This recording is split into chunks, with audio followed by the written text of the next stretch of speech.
webinar. So welcome. I am ambitiously going to try in the next 40 minutes or so to cover terrain about men, sexual abuse and sexuality with a focus on prioritizing choice.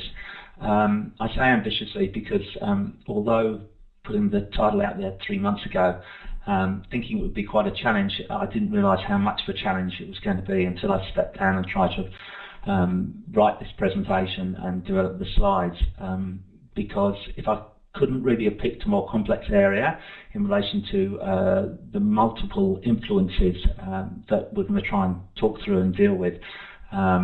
It's no wonder in the sense that there's so much confusion and difficulty in this area. So hopefully over the next, as I say, 40-45 minutes, I'll talk through about some issues around the questions around sexual identity that impact on men around sexual abuse, some issues around the bodily aspect of the experience of sexual abuse and how that will shape men's experience, lives and opportunities and difficulties, look at the influence of sexual abuse on men's interests and on relationships and some ways of managing those. In organising this presentation, I've tried to give it a bit of a flow so it seems to be structured in order so it makes sense. Hopefully it does. However, I recognise that you could almost start from any of the points or any of the slides and then work through from there. I would ask that in listening to the presentation, because it's going to be put up online later on, or participating today, that you prioritise your own self-care and participate as much as you would like to in relation to this. And questions are invited and welcome. So if anybody does want to ask a question, you'll see a microphone on the left-hand side underneath where it says audio, and it's got a little button you can click on. If you click on that, you can actually speak. What I'll try and do is I'll work through maybe about 4 or 5 slides, which are very much about defining the area, and then from then on, hopefully we'll have opportunities for questions. Does that all make sense? Thumbs up, please, if it makes sense.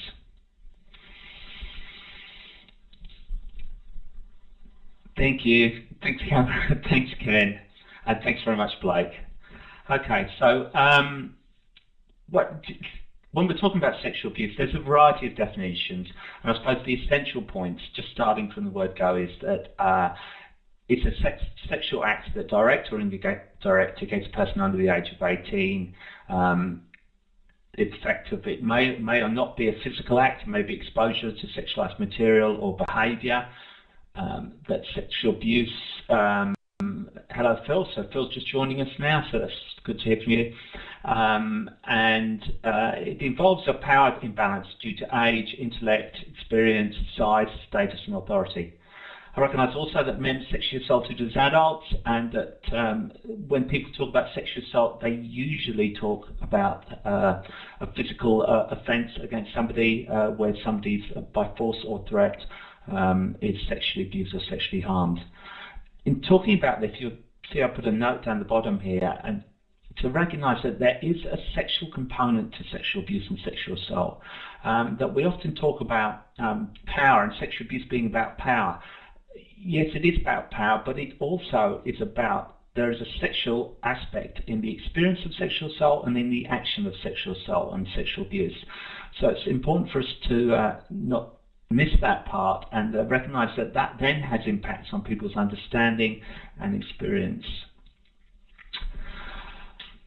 In relation to men, the context is that from research would tell us between 1 in 6 and 1 in 10 men are sexually assaulted in childhood, that a number of men are sexually assaulted as adults, although probably a little bit smaller number than the number of women proportionally as sexually abused as adults. What's important, and the reason why I put these statistics up, is recognizing that 80% of childhood sexual abuse of males is committed by males, and 95% of sexual assault of women is committed by males.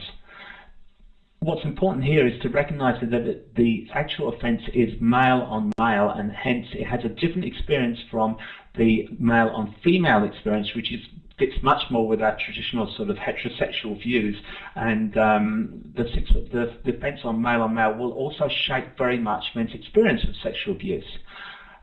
You'll notice that a lot of sexual abuse happens when boys are in adolescence or pre-adolescence.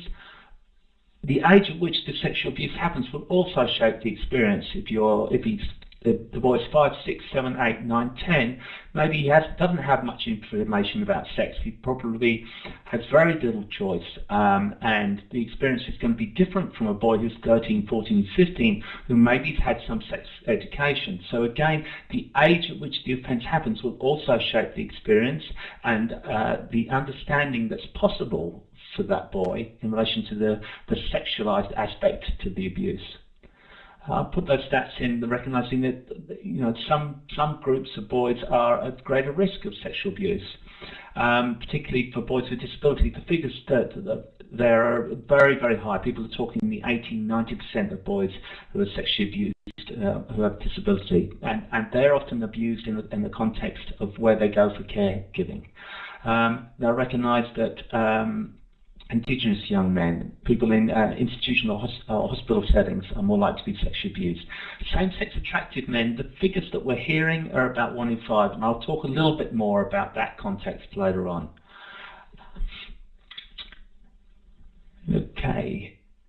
I just want to clarify here, and this is again, I hope there's not too many clarifications for people here, but it's really trying to work out what we're talking about here, because it does become very confusing. So when we're talking about sex, we're talking about the biological status of male or female, but people also, when they're talking about sex, are actually talking about the sex act sometimes.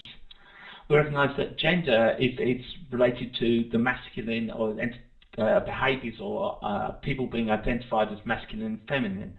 However, these are things that are different from sex, though often people understand gender and sex in the same way. We talk about boy, girl, man, woman, when people's experience of sex and gender line up. Sexuality, and I put here, that's the thoughts, behaviors, and desires that represent our erotic lives. But I recognize also that people, when they talk about sexuality, talk about sexual identity, and I want to separate the two out, because in our culture they're often collapsed, and we start to see all actions through sexual identity, and this produces particular problems for guys. In our culture, this prescribes ways of understanding sexual identity, typically around we use terms or categories such as heterosexual, homosexual, bisexual, or the more recent categories of gay, lesbian, straight, and queer. I recognize also that that this is about men living in our culture, and that men in our culture have certain expectations placed upon them.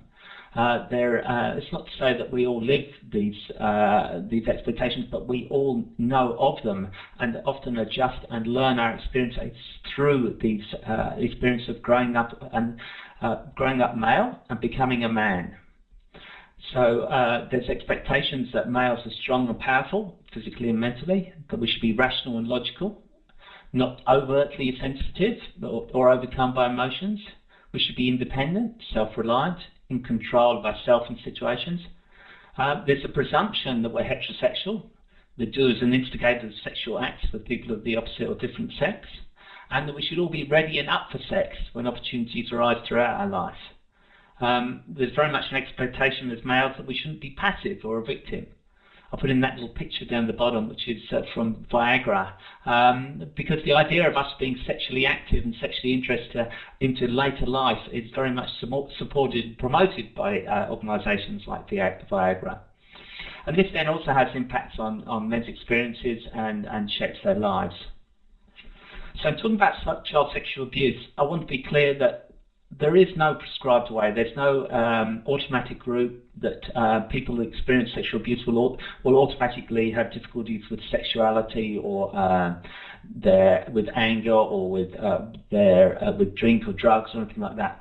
But we do know that men who are sexually abused, or males and females sexually abused, the younger the age, the longer the period of abuse, the closer the relationship between the person abusing and the person abused, the types of acts, like if it was penetration or not, all are correlated or linked with men experiencing more profound abuse and struggling with that. But in saying that, I don't say that it's a sort of automatic route, because clearly there's some people who experience abuse and do get on in life and have minimal impact, though that's not denying the impact of sexual abuse or the negative experience. So recognizing that, the common problems that have been identified in relation to men are depression, anxiety, overwhelming emotions, anger, decreased appetite, weight loss, guilt, shame, humiliation, suicidality, sleep difficulties, mental health problems, abuse of drink or drugs, and sexual difficulties. I put these up there because recognizing that when we're talking about sexual difficulties, we need to understand them in the context of that there might be other difficulties or challenges that men experience as a result of sexual abuse, which will impact on their sexual lives and sexual experiences. Recognizing also that men being able to speak and access support is really important for them to be able to deal with some of these difficulties. And the experience of sexual abuse often has a limiting experience on those men accessing support, particularly in relation to the question of sexuality. So in relation to sexuality, what's identified in the literature, what I'm fully aware of in clinical practice and speaking with men, is they often feel distress, shame, or guilt about a response, or arousal response, or sexual response to the time of abuse. They can have an effect that men can engage in compulsive behaviour. But it can also have the reverse effect that men can be quite averse and try and avoid sexual activities. So there's no sort of automatic route here, as I said. There's difficulties in trusting sexual partners, particularly when the abuse has occurred in the context of trust or betrayal. There's men report experiencing panic attacks, dissociation, or flashbacks during sexual activity, and I'll talk a bit more about that later on. And it also can have an experience of confusing sex with love, caregiving, abuse, pain, being powerless, or becoming powerful. Okay, so that's kind of preamble and recognizing that that's some of the complexity and the difficulties that men might experience.